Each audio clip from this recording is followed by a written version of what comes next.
Okay, so your partner spread the peanut butter, and now this is decision time.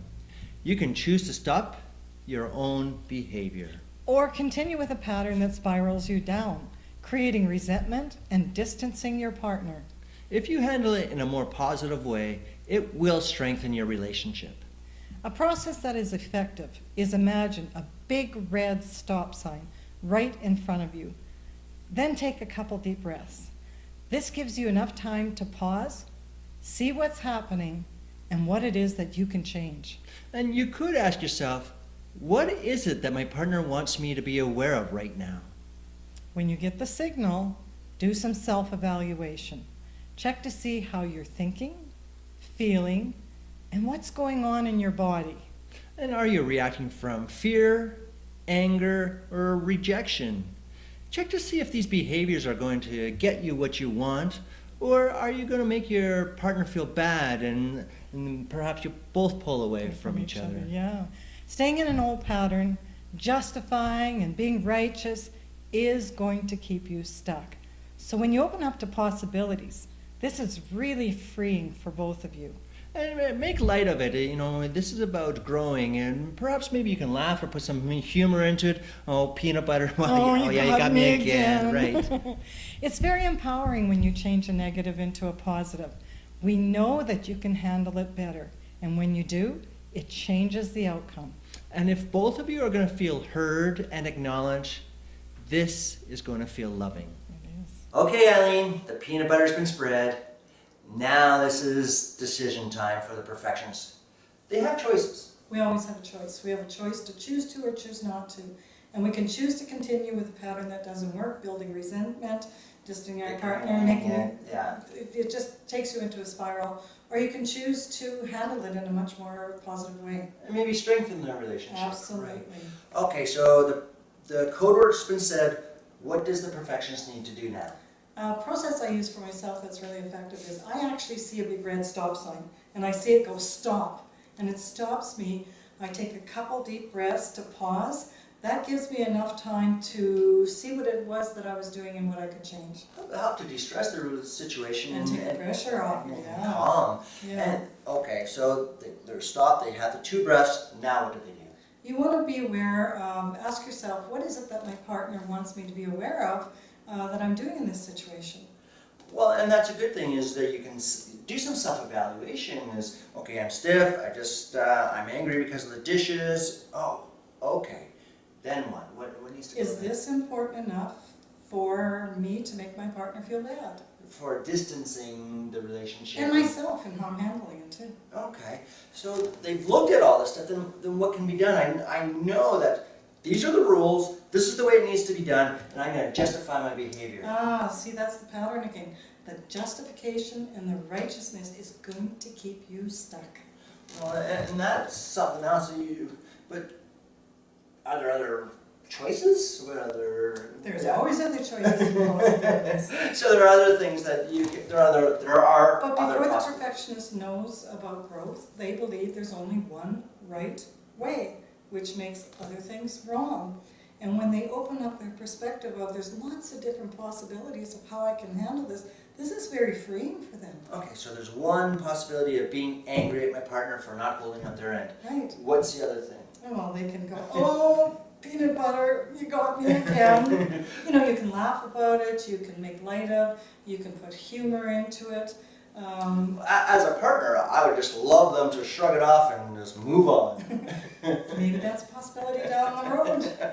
Okay, and how does a perfectionist feel if they're able to let it go? It makes you feel very empowered when you change a negative pattern into a positive. So when you step up and from your best self and you handle it very well, you're going to feel good about it.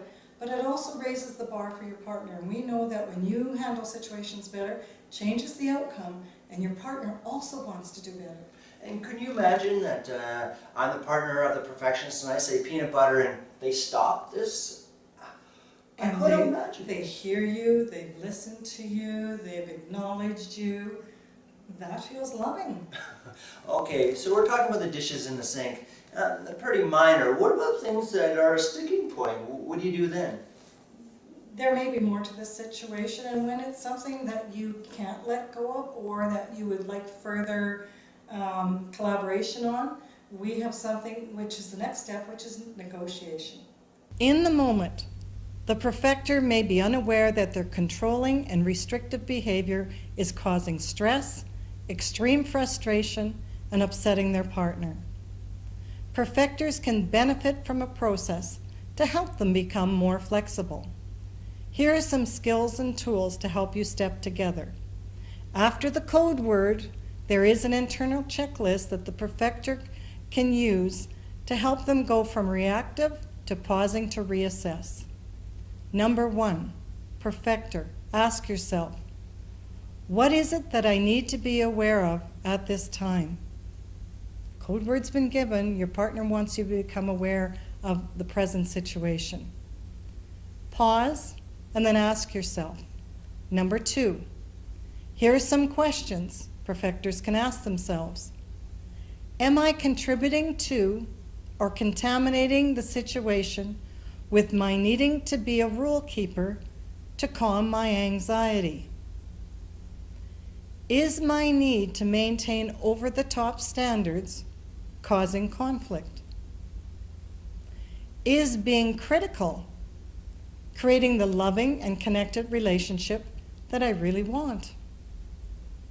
Number 3, use an affirmative statement or a mantra which you can recall in the moment to make you become more collaborative.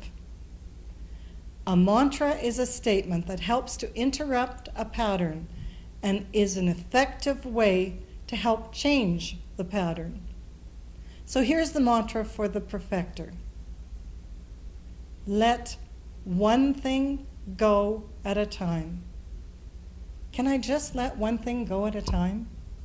Let me work on this one thing in this situation, and then the next time I'll work on letting that go. And then you build a pattern of stopping, assessing, letting it go, letting it go. The mantra stops the perfecter long enough so they can reevaluate their reaction. So instead of being critical, judgmental, they can be more flexible and let things go. This process sets guidelines for managing your reactions, and it will help you stop and shift out of those old patterns. In the example, seeing the dishes in the sink for the perfecter starts the whole spiral. So how can they stop this spiral, and what should the perfecter be aware of? Reacting angrily is not going to make the situation go away. It's only going to cause conflict and damage your relationship. Your partner feels powerless in this situation, controlled and stuck, and they may feel that this is a serious and joyless partnership unless there is some flexibility, spontaneity, humor, and fun too. Staying stuck in the pattern never resolves anything. Both of you just continue suppressing your resentment and attempting to handle the pressure, but nothing ever gets resolved. Now that the perfecter is becoming more aware, oh, I'm starting to go into my pattern again. What are the consequences if I keep doing things the way I've always done them? Awareness will help perfecters overcome and catch themselves to become more accountable for both of them and discuss needs and solutions together. The perfecter creates a new rule for themselves for managing their behavior. And this can shift them very, very quickly. Relationships are the foundations of our lives, happiness, and also one of our biggest stressors when not going well. And the perfecter is becoming more aware that this controlling behavior may be pushing their partner away. They may come to the realization that their partner is tired of the my rules, my way. And there's going to come a time when you're going to push them too far. These patterns can be deal breakers until both of you are aware of what's happening and why. And then you can lovingly support each other. Remember, they're unconscious until we realize why we're doing them, and we can change them when we bring them into awareness. As your partner makes you aware of these negative behaviors, perfecters can stop and choose a different pattern that will make both of you happy. There's freedom in taking small steps to changing patterns, and your partner will feel heard, that they have a voice, and empowered and part of the solution to a more stable and happier relationship. The partner gives the code word because they have needs too. Remember, when our different needs are not being met, resentment occurs. Issues are going to arise if the partner feels out of control and there does not seem to be enough give or take or connection in the relationship. And this is what separates you. The goal is to realize you both have needs at the very same time. If the code word is used and feelings are still hot, it's always a good idea to step away for a period of time and let things cool down. Make an agreement that you will come back in an hour or a suitable time and agree to discuss what the issues are. And once giving your word, make sure that you stay in integrity to do that.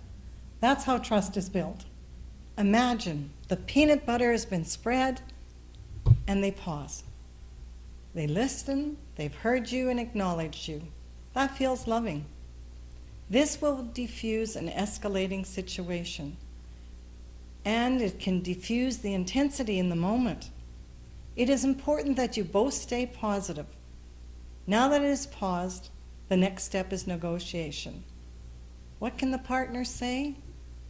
Well, they can say something like, "We've talked about this, and I'm not okay with how you're reacting."